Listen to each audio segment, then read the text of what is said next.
Welcome back to the channel, everyone. Today we're going to be doing a spoiler-free review for Superman. It came out not too long ago. To be fair, I have taken a long time to come out with this review. Just, life. But yeah, I wanted to include this because, I really enjoyed this film. I think it's one of the best films of the year. And it's a really good way to kick off the DCU with James Gunn and Peter Safran at the helm. So yeah, I'm just gonna get straight into it. But before I do that, just a reminder to please like and subscribe. It does the world of good for this channel. It also helps me gauge, what kind of things people are watching and liking. So yeah, if you do enjoy this content, please feel free to like, subscribe, share it with your friends. That would be amazing. But anyway, back to the spoiler-free review. So let's kick off with the story and the world, right? So one of the things I enjoy about this film is that the world feels very lived in. I don't want to give away too much, but and I don't think this is a spoiler. You do kind of jump in straight into the action. We don't get an origin story, and I think that that's good. You don't need origin stories for, especially Superman. Like, he's one of the most popular superheroes in the world. Clark Kent is Superman. He's already working at the Daily Planet. He's been doing his Superman shtick for a few years now, and he's also got some sort of a history with Lex Luthor, who is his arch enemy. So we get straight into it, and I love that. I love that we just jumped straight into this world, because it helps with the pacing quite a bit. You get straight into the action. You don't need to have this kind of introduction to who he is.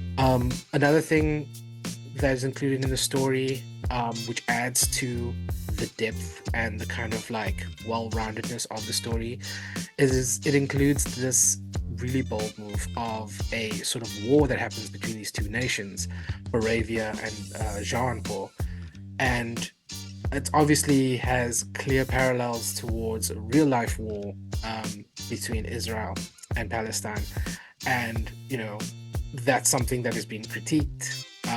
It's been brought up in a lot of analyses about this being sort of a very obvious sort of commentary on that.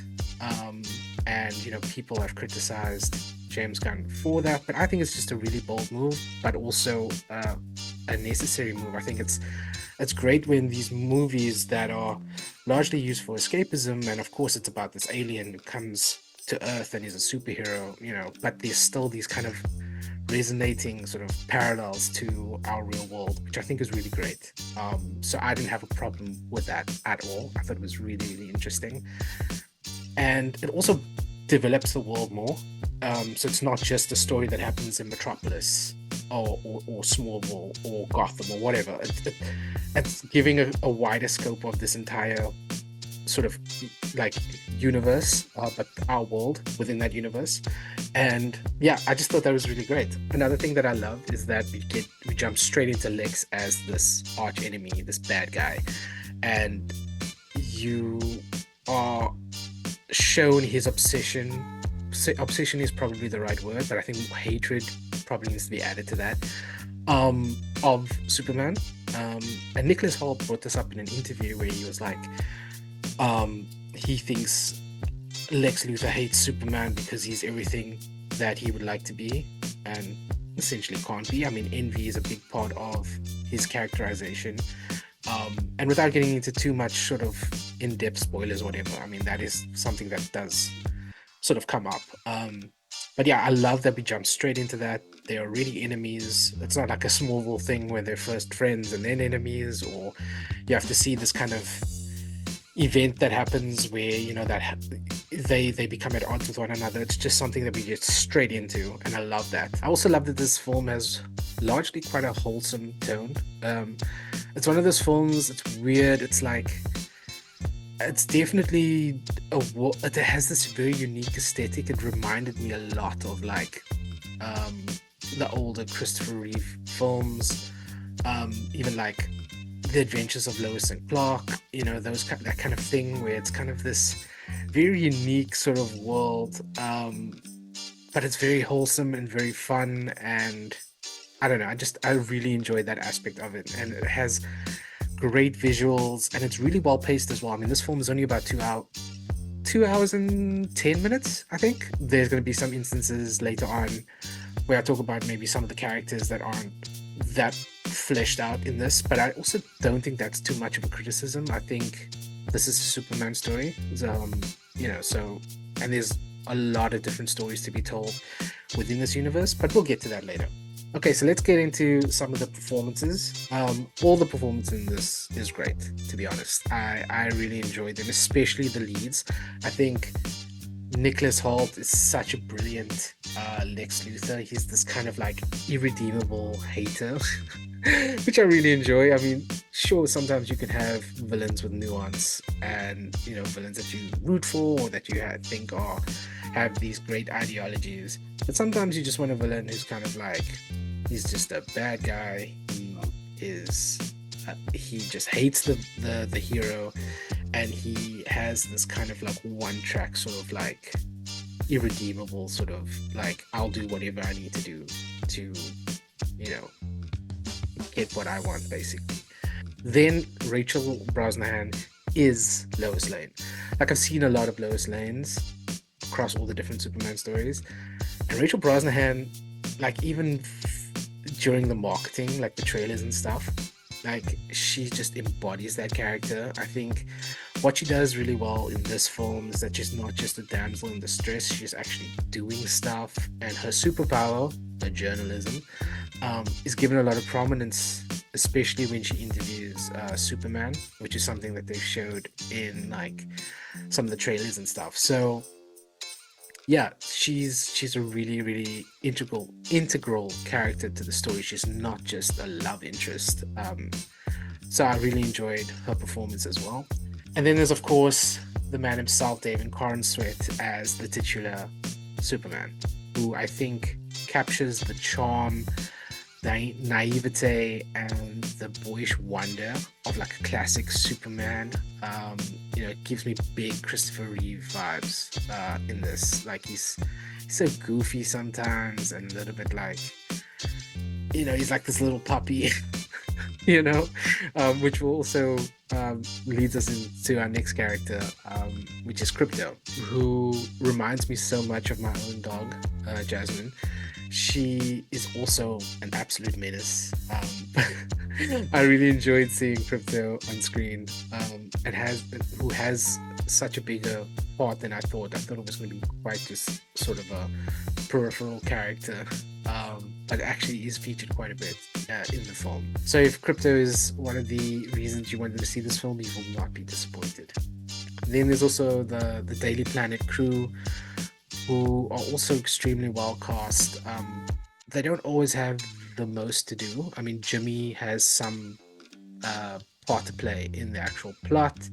A lot of the other characters are just kind of colorful characters that make up the Daily Planet. But I'm sure they'll be given more things to do. And if this film was 3 hours, they definitely would have had more things to do.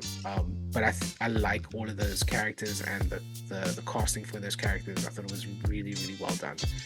And then there's the Justice Gang, which is basically Guy Gardner as the Green Lantern, Hawkgirl, and Mr. Terrific.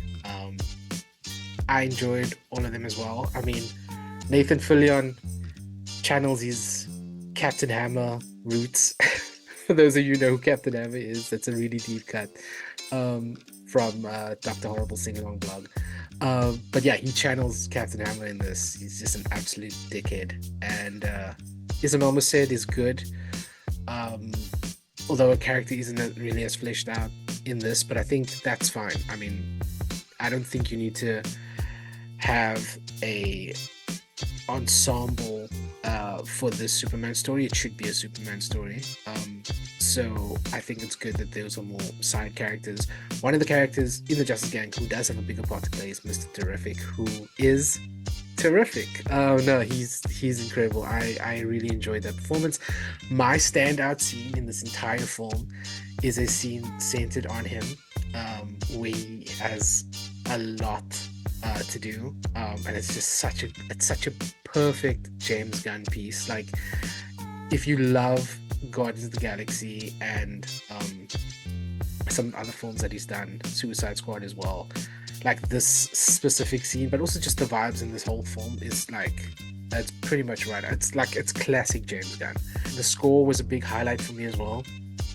Um, it was done by David Fleming and John Murphy, and it also incorporated the original Superman theme by John Williams as well, which was great. It's one of those things that you just, sometimes the score just really pumps you up and gives you that sort of like that feeling of like, yes, let's fucking go. And this had it in abundance. Some minor issues from my side, I guess. It's like, I do wish there were more of the Daily Planet kind of stuff. But I think we got enough considering that this was only just over 2 hours long. And, like I say, if this was a 3 hour joint, they definitely would have been in there. But I think James Gunn is crafting a universe that is going to have all of these kind of peripheral characters who are going to feature in more installments of either Superman movies or, I don't know, Peacemaker or other DCU characters, films, and for their stories to be told, essentially. So yeah, overall, the future of the DCU looks extremely bright. I was super happy with this film. I think it was something that, as a first proper film for the DCU, I think it did its job. It was really fantastic. I enjoyed so many elements of this. It was classic James Gunn as well. There was a lot of good banter. There was a lot of good action. The music was incredible. The performances were so great. The chemistry was there. So I highly enjoyed this film. I think it was one of my more anticipated films of the year, and it lived up to the hype. I think there's a lot of good things coming in the DCU. We've got Peacemaker season 2 coming up soon.